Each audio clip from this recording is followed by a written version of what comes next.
Kia ora. Helen Brahms here, coming to you live from Sun City in Arizona. Hope you're all having a super fantastic, sparkling day. Welcome to let's try that again. Welcome to Before the Dirt Nap podcast number 1322. And tonight, as you can see, we have Nicole back. It is the second Tuesday of the month, which means we have Nicole. And last month it was Valentine's Day. Today it is Pie Day. So welcome back, Nicole. It's so good to have you back again. It's always good to be here, Helen, and it is Pie Day. It is. We've been talking about yummy pies. I know. And it was so funny. We talked about maybe we should talk about pie. And then you started telling me in the green room, basically, what your favorite pie is. But it's so funny. I will tell you what went through my head when we talked about pie. So let's talk about yours first. Like, what is your favorite? What was like one of your favorite pies? Okay, so normally when I have normal pizza, and we all know pizza is a pie, I like Hawaiian pizza. That's my favorite. But I went to a place called Pieology. Yeah. And they had cauliflower base, and I thought, oh, let me try this. So I did a cauliflower crust with, instead of using the tomato sauce on it, I put pesto and olive oil, then mozzarella and ricotta cheeses, mushroom, bacon, spinach, and pineapple. Nice. And I will tell you, it comes, and because it's cauliflower crust, it is super thin and it is really, really crunchy. And I have to fight with Zeffie as to who gets the edge of the crust on the pizza. Because she will sit there and she will just watch me as I'm eating the pizza. And so I always make sure I break the crust in half when I get to that point. She gets a little bit, and she stands there and she's just like crunch, crunch, crunch, crunch, crunch, crunch, crunch, crunch, crunch. That is so funny. But that is my hands down favorite pizza right now, until somebody finds me something else that's even better. So Amy Lacey is actually the person who created cauliflower crust that we see in the stores and all the places. And she's a friend of mine. And the reason she created cauliflower crust was because she has autoimmune issues, which is my specialty, right? Yes. So she had created it because she had her own autoimmune issues. And I apologize for Mr. Moose barking in the background over here. And so she had created cauliflower crust because she didn't want all the gluten and she was trying to eat gluten-free. So that's fantastic. I love that. So that's actually why she created the cauliflower crust. And now it's pretty popular because a lot of people don't eat gluten these days.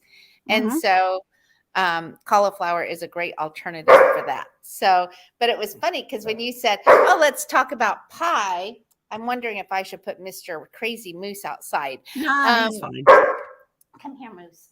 And so when we were talking about pie, I was like, oh, my favorite pie, most people think, like dessert pies, is pot pie. Now what flavor pot pie? So I love turkey pot pie. And I know a lot of people like chicken pot pie or beef pot pie or whatever, but I love turkey pot pie. So every year after Thanksgiving, I always make turkey pot pie because it's one of my favorites. But this year, so funny, we had a turkey shortage this year in our country. And I ended up with two. I know, it's so funny because supposedly of the bird flu. So I ended up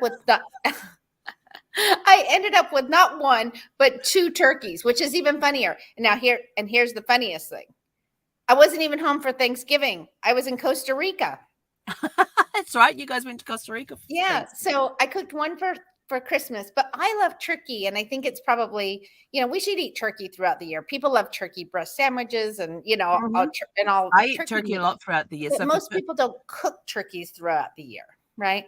So I cooked a turkey in February, and then Sam says, I bet you I know what we're having for dinner in a couple of days. I said, what? He says, we're going to have turkey pot pie. I said, yes, we are. Well, in New Zealand, we have individual pies. You can actually buy them individually. They put them into little brown paper bags, but they're about like this size, oval. Yeah. And they're about this thick. And you can get you can get just about any flavor. They do cheese and mince is ground meat cooked up with some vegetables thrown in there. They create a sauce with it and all of that sort of stuff. So when you hear mince meat, or mince for meat, they're talking about the ground beef being cooked up, kind of like sloppy joes, but not without the sloppy. It's the only way I can think to describe it. But you get mince and cheese pies. My favorite is steak and kidney. You get potato top pies, and so instead of having the crust on top, they'll put them it looks like a mini shepherd's pie. Let's see, what else can you get? They have all sorts of steak and cheese, and they used to have a place called Georgie Pie, and you'd go in there and you could get they were square pies, but they were, again, the individual ones, but you could get all the savory ones, and then you could get the dessert ones as well, and you could do the desserts a la mode if you wanted to. Yummy. So I grew up having hand pie because these pies fit into a little paper bag, and you just go out and you can eat them as you're walking down the street. Nice. Yeah. Well, my favorite dessert pie, oh gosh, see, that's really hard for me because pie is my go-to. So I would choose pie over cake any day. So my oldest daughter's the same way. So we often have birthday pie instead of birthday cake, because there's so many choices and it's so good. And yeah, so I think my favorite though is berry pie, like boysenberry or like any kind of pie. Like you do a mixed berry? Mixed berries, yeah. Yeah. So any kind of berry pie. So my daughter had moved from California to North Carolina, and I was like, what can I do for her birthday? And so I had found a pie shop close to her house that delivered. Nice. And I had a berry pie delivered to her because that's her favorite as well. And so I had a pie delivered to her. So it was pretty funny. And so it's become our tradition. Well, it was a fiasco actually getting the pie to her, but they finally got it to her. It was supposed to be there before lunch. And before she walked out the door that evening, she actually finally got her pie, which is kind of funny. And so it's become this. Hey, at least it arrived on her birthday and not the next day. I'm going to get her pie for her birthday, no matter where she is. So this year I was like, oh my goodness. So, there's unfortunately still so many places that had closed down because of COVID or just didn't make it. And so finding pie in some towns that can be delivered was difficult. So this year I thought, she loves Marie Callender's raspberry pie. Nice. But Marie Callender's has pulled out of California. I don't even know if they're existing anymore. And they had the best restaurants, because their restaurants were good to go to. Yeah. We used to go down to the restaurant. But they do make them frozen. And so this is funny. So for Instacart, right? I ordered on Instacart to have it delivered to our house. So I ordered a raspberry pie. And then I got coconut whipped cream because I'm all about the healthier versions of things. So I got coconut whipped cream. And then I had it delivered to her house. Well, I don't know if you've ever Instacarted, but if they don't I do that often. If they don't have something, they're supposed to let you know before they substitute it out. Well, they just did a substitute. So I was on the phone with her when the guy dropped it off, which is even funnier. And so she opens the bag and she's all excited because she knew as soon as it came that it was going to be a pie, obviously, even if she had to throw it in the oven for an hour by herself, right? The guy substituted a pumpkin pie for a berry pie. Now, okay. And her birthday is in the end of October, so we got a good laugh. And she's like, pumpkin pie is good too. Who doesn't like pumpkin pie? So we just laughed and laughed, but that wasn't good enough for me. So I went back onto Instacart and found another store in her area that had it. And I had a second pie delivered to her house so she could have berry pie for her birthday. Because we don't, we're 3 hours away now. She moved back to California, but she's still at least 3 hours away from me. So that's awesome. So it's pretty funny. But we were like, who would substitute? If they didn't have a berry pie, maybe you would substitute it with apple pie. Yeah. Or fruit pie, key lime pie. Depends on what options I had. Key lime pie was Brad's favorite. Was it? And we were, one time we were down in Florida. And so we decided, and we were in Miami at the time. And so we decided to go for a drive down the Florida Keys. Now, we didn't go all the way down because it was a long drive. And we stopped off at this rest area at the visitors center there to use the restrooms. And while Brad was in the restroom, I was overhearing this guy talking about this place that had the best key lime pie in the world. And I thought, well, this is going to have to be some key lime pie. And so after the woman left, I said, excuse me, I said, what is the name of that restaurant that you just talked about that had the key lime pie? And he told me, I says, how far away is that? And it was like about 15 minutes down the road. And it was a seafood place. And so we hopped in the car and drove down there because we hadn't had lunch yet and got to the seafood place. We got our lunch. Then we ordered the key lime pie. I kid you not, this thing came out. It was like this high. Oh, my goodness. It was this much key lime and the rest was meringue. And Wow. Brad was in key lime pie. That's great. I said, I hear that this place has the best key lime pie in the world. And he's like, we'll see. But one of my favorite pies, besides, because you got pizza, but one of my favorite pies that my mum I don't know if she still makes them now, but it's one that I make every now and again because I can't get it anywhere else, is bacon and egg pie. And Bacon and egg pie. You take the pastry, you put it, and you got to have a deep dish for it. And you layer the bottom with the bacon, and then you break the eggs into it. You don't mix them up or nothing. You just break eggs into it. Okay. Then you put bacon on top of that. Then you put the pastry on top of that. You bake it, and oh, it is so good.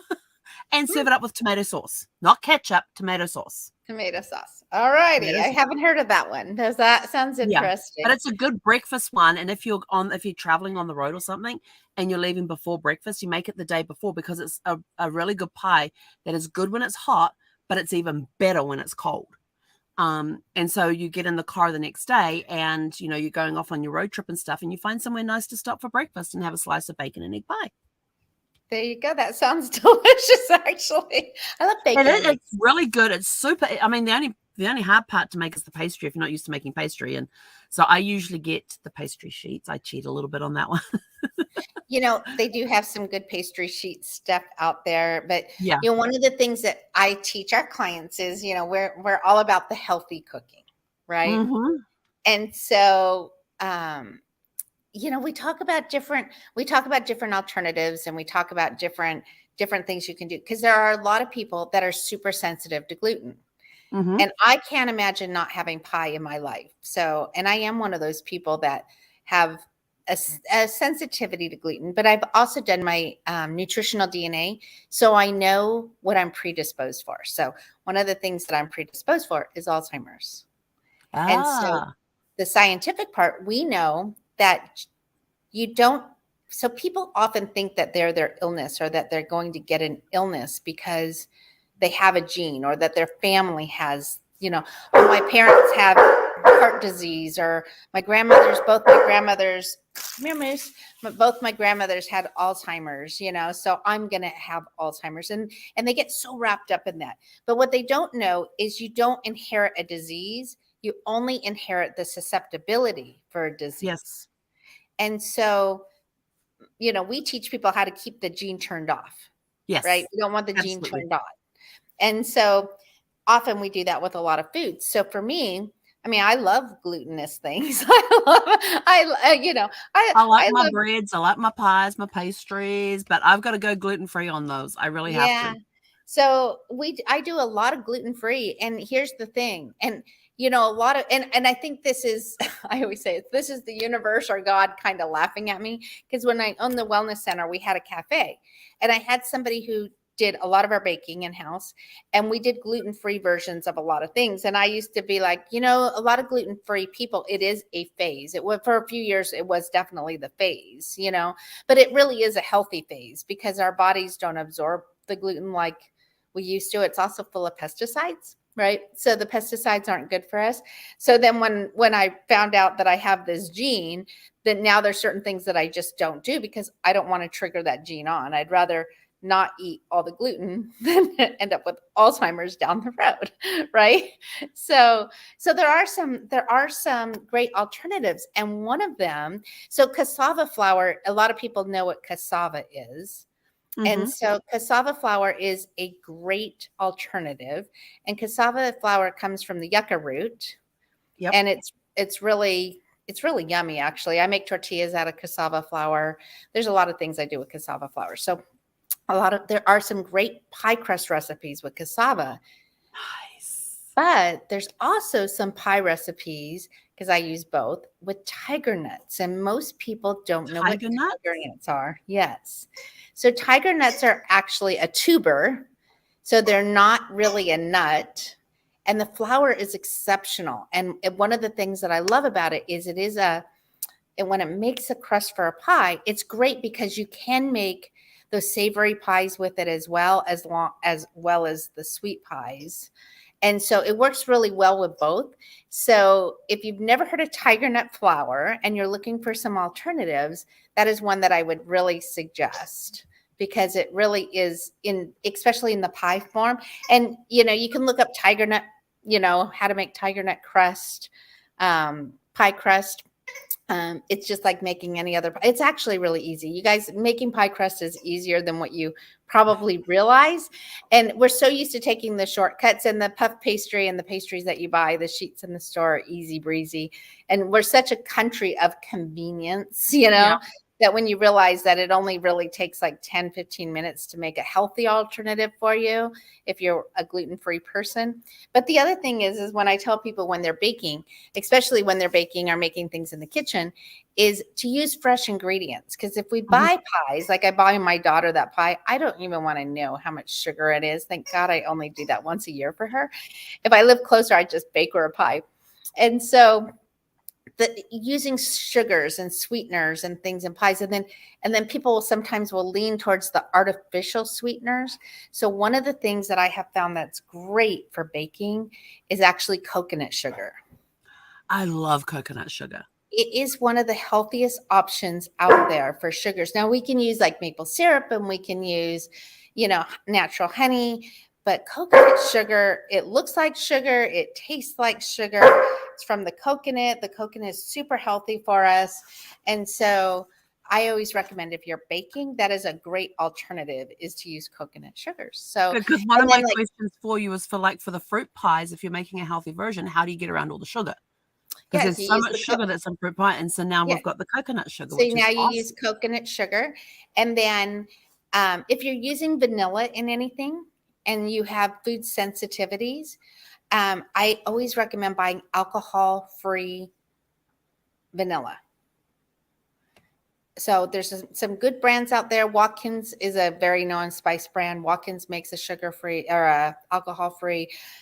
Sprouts actually has one that they carry as well. So most of the healthier stores carry, the alcohol-free. I even get it at our chocolate shop. I know that sounds funny. We have a shop that sells like different chocolates and that kind of thing. And I go in and get some alternative stuff in there sometimes, and they carry the no alcohol vanilla. But if you have food sensitivities, or you have any kind of autoimmune, and here's the thing, your listeners might be going, I don't have any autoimmune. Well, guess what? There are over 300 million people plus in the United States alone that have autoimmune symptoms and wow. I know. That's a lot. It is a lot, whether it's diabetes, a lot of people are pre-diabetic, rheumatoid arthritis, lupus, osteoporosis, oh my goodness, fibromyalgia. I can give you a list of so many things. There are so many people. So that 300 million, I think, is probably actually, those are the people that they know have been diagnosed. But there's so many people out there with thyroid issues and autoimmune issues that they just don't even know what it is. Their doctors will say, oh, your labs look normal, but they don't feel good. That's usually a sign that you have something autoimmune going on. And so for those type of people, I say use the alcohol-free vanilla, because you'll have less symptoms of feeling bad after you eat. So now going back to the coconut sugar, for those that are diabetic, does it have any impact on their glycemic index? Any kind of sugar, if you're diabetic, has an impact on you. So even fruit, right? So if you're diabetic, you really need to watch your intake. But if that's the only little bit of sugar that you've had for the day, then you can eat a slice of pie, So I wouldn't recommend eating it late at night, like seriously. Well, you shouldn't eat late at night. I don't eat sugar late at night, because then I get dehydrated and I wake up in the middle of the night, throat's all sore and dry, and I can't, doesn't matter what I drink. electrolytes, whatever, it just doesn't go away. Yeah. So it's better if they don't have sugar at all, but eventually they can have small amounts of sugars if we work with them. So I love working with people with diabetes because it's one of the autoimmune things that we can see where their A1C, we can measure their glucose and we can measure their A1C levels. So I recently worked with a client, just makes my heart so happy. I actually started to cry when I think of her. I got so choked up the other day. So I've known her for a few years. And so we definitely have that know, like, and trust factor, right? And so she came to me and she said, Nicole, I'm really interested in working with you and doing your new program. And she says, but I'm scared. And she was trembling and shaking and crying. Now, mind you, this woman is 70 years old. And for the last 13 years, I said 13, not 3, 13. For her A1C, if you know anything about A1C, it needs to be under 5.7 for you not to be pre-diabetic, has been over 13, which is extremely diabetic, type 2 diabetes. So to the point where she had heart attack, stroke, all relating back to her diabetes. And she was scared and she was like, I don't know. And she says, but I trust you. And I said, I really think that this program will make a huge difference for you. We're going to reteach you how to cook, and we're going to reteach you how to think, and we're going to reteach you what tastes yummy, right? Because you're going to enjoy foods even more, and you're going to learn to cook differently, but you're going to love it. And you're not going to have to give up your culture, because that was a big thing. She's Hispanic, and she didn't want to give up some of her cultural, Well, that's understandable. I mean, she's 70 years old. It's stuff that she's had her entire life. Tell somebody who's, of Hispanic culture that they can't have a tortilla. And they're like, right? That's just part of who she was. It's just part of her identity at that point, right? At 70. So she came onto the program, and within weeks, within 2 weeks, she started feeling better. Within a month, she couldn't believe the difference. Within 6 months, we got her A1C down from 13.9 down to 7. Nice. Now, 2 months later, it's in the 6s. So she's still showing some signs of diabetes, but I think within the year, we'll have her under that 5.7, which is her goal. And it's so funny when you talk to her, she's like, I gave up certain foods, but the foods I've replaced it with are amazing. And so, we've taught her how to make cassava flour tortillas instead of regular, wheat flour tortillas. And so we just have substituted things out. And it's amazing to see, and like I said, we have other people we work with diabetes, but we actually can see it. Like I said, it's one of those autoimmune issues that we can actually see the numbers. Because if you have fibromyalgia, you can't see the numbers. If you have lupus, you don't necessarily see the numbers. But in thyroid, you'll feel better. And eventually their thyroid it will take months before it shows up in their blood work. They'll feel better before the blood work catches up. But for diabetes, that's the one that we can see and measure and really see the difference. And so pretty immediately. And so it's pretty awesome to see that her glucose was so over the charts. And now it's such in a normal range. And she has her quality of life back. And it was just retraining. There's some mindset that goes behind it anytime you make a lifestyle change. But there's also that, oh my goodness, I'm feeling so much better. And that is the driving force behind it. And so I should ask her what her favorite pie is, because she is a baker. And I know that she uses the cassava flour for a lot. So she's probably the one who would make pie crust out of cassava flour versus tiger nuts. But I love the tiger nuts. So, and now you can look at tiger nuts and see that tiger nuts are tubers and that they're actually good for you. Well, now you've inspired me, because I'm looking at selling the RV and getting a house. And because the RV does have a gas cooker, and it's got one burner that you can adjust the temperature on, the other two you can't. It's either on or it's off. And then I have no idea how the oven operates. So I haven't been able to do any baking in the last 4 years. And the other day I was sort of like, oh, I'm going to have a real oven. Oh my gosh, what am I going to bake first? And I have these visions of filling up my freezer with all sorts of different baked goods. And I thought, well, if I go and bake all these biscuits and, cookies and pies and cakes and all that, what am I going to do with them? I thought, I know, I'll just go meet the neighbors. Yeah, I baked you a pie. But now that you've given me things like cassava flour and tiger nuts and coconut sugar and alcohol-free vanilla, I'm sort of like, okay, I can get that stuff because I'm going to have to buy everything from scratch anyway. So why not start off that way with everything instead of getting the all-purpose flour or the bread flour and stuff? Just get the cassava or get. And then should I tell you what my biggest one is though when it comes to baking? What is canola oil? Yeah, I don't. Vegetable oil. So you'll see in recipes it will say a 1/3 cup vegetable oil. So you can use coconut oil, liquid coconut oil, or you can use even olive oil in a recipe.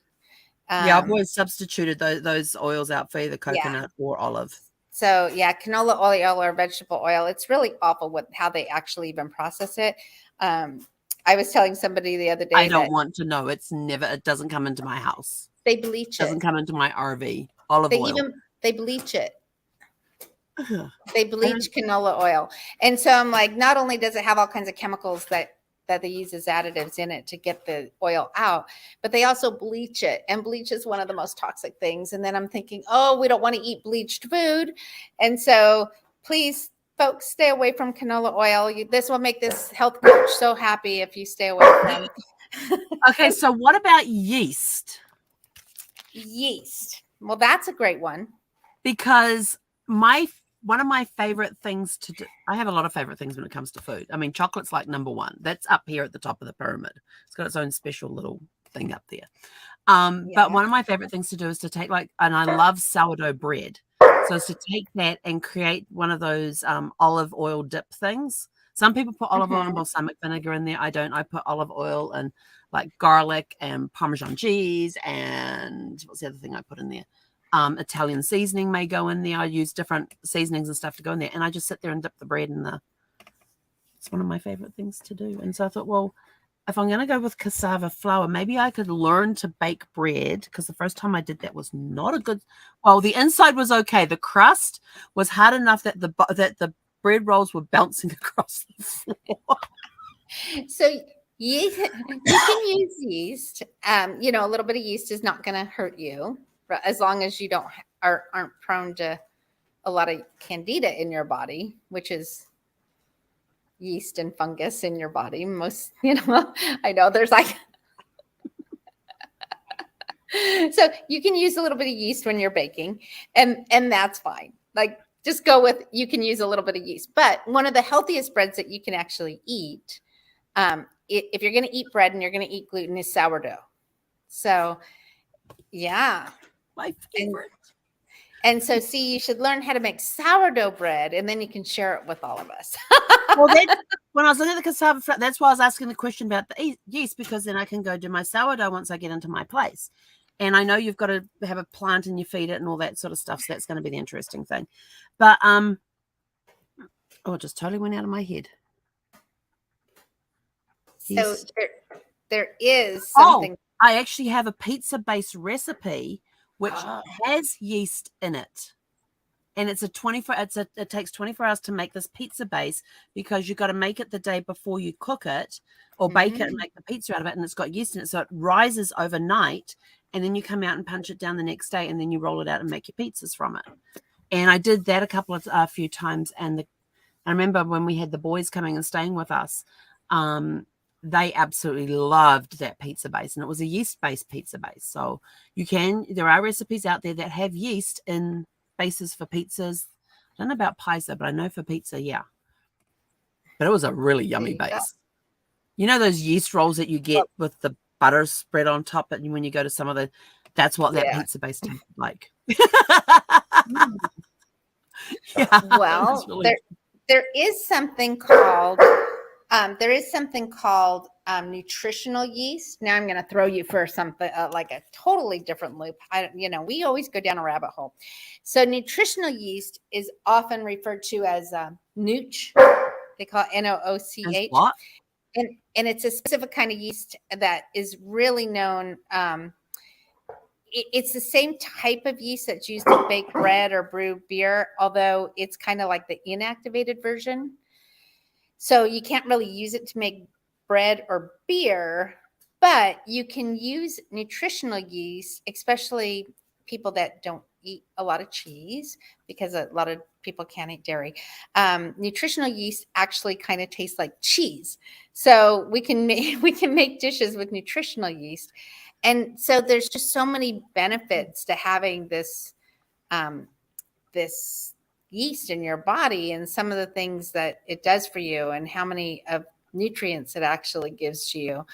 But if somebody is eating low in sodium and calories, or they're fat free or sugar free or gluten free or even vegan, I'm not a big vegan person, but there are vegan people out there, it's a great way to actually come here, Moose, to get some health benefits, such as lowering your cholesterol and preventing cellular damage that leads to a lot of disease. And you can do that with nutritional yeast. So because it tastes like cheese, when I do my oil dips, I could leave out the Parmesan and put the nutritional yeast in it. It's really yummy. It's really yummy. So there's just some food for thought, since we started going down the rabbit hole of, we started talking about pie because it's Pie Day, and we have all gone from there down. Come here. That's just how we roll. Yes. And I absolutely love it when you come on, because I know that we have a topic to start with, but we know it can go in any direction, which is what I love, because it's just free flowing, which is exactly what this is.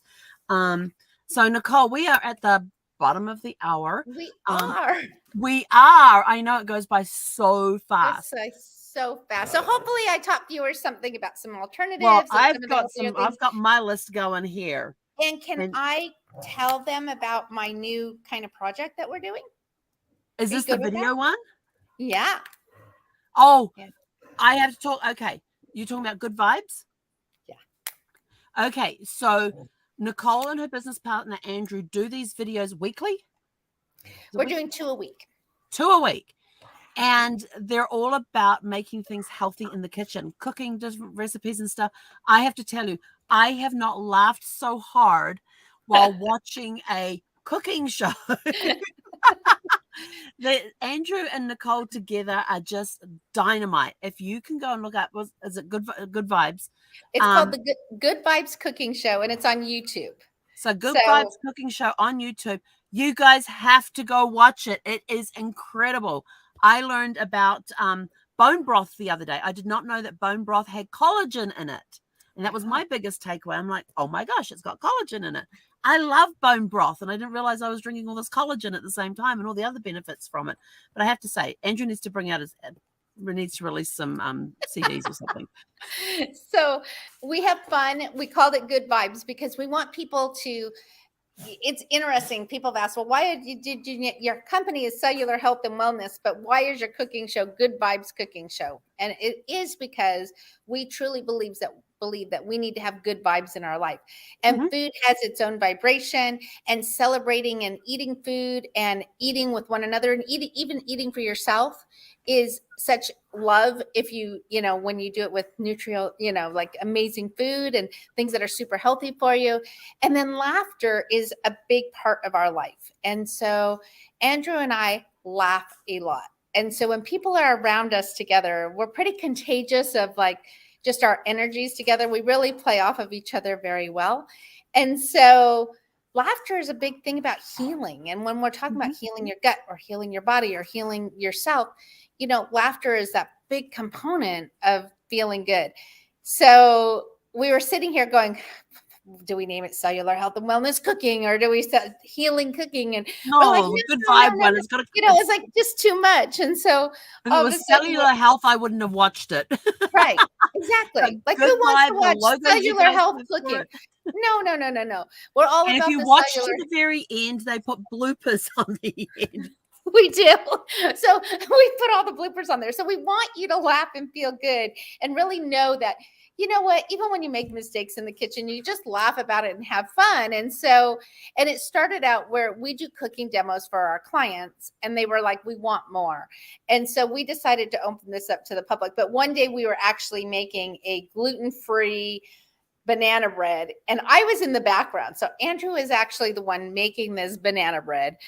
And if you could mess up what we called this within our private group was confidence in the kitchen. Like anybody could get in the kitchen and make food and it doesn't always have to be perfect. Well, talk about hysterical laughter because this banana bread, instead of being like this, came out like this, like a pancake. And then as we went to go eat it, banana bread pancakes, you just made a new recipe. Right, wrong. And so when we took a bite out of it, you know, you're going to try to be like, oh, I know it's a little flat, but it tastes really good. Well, we went to taste it and we were both like, what did we just make? And so, oh my gosh, we laughed and we laughed and we laughed and we were live when we did it. And so it was even funnier because it was everything that cooking shouldn't be. But we do these fun cooking videos. So we decided to take them public.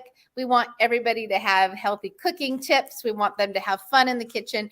And if you guys need a good laugh, go to Good Vibes Cooking Show on YouTube and you will get great healing recipes, but you'll also get a lot of laughter. And yes, we do add the bloopers into it. I love watching the cooking show. The ones I've seen this week is the one about bone broth, because not only do you talk about you've also got a separate video that shows you how to make bone broth. Yeah. So in this one video that I saw, you're talking about the benefits of bone broth, which was awesome because you're talking about all the nutrients that are in there, the collagen that's in there, what it's all good for with your digestive system and stuff. But the one that cracked me up the most was the cauliflower rice. That's the other one I saw this week. And they take it, you guys have to go watch it, but they take a cauliflower and the very first one they do, they're putting it in the blender to make it into rice. And cauliflower makes excellent rice. For fried rice and everything else, it is excellent. And you can also take the cauliflower rice if you want to, and you can smash it up, add a bit of garlic to it, a little bit of butter, and you've got garlic mashed potatoes with cauliflower. So it made you laugh, though. Because we had cauliflower. Oh my gosh, well, the problem is that I had got COVID 4 weeks ago, and 4 weeks ago, 4 weeks ago tomorrow.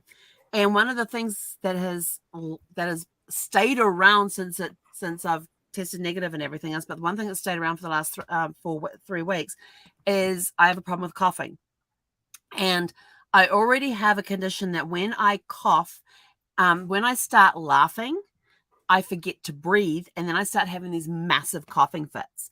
And my husband was always, whenever I started into those, he was sort of like, breathe, Helen, breathe.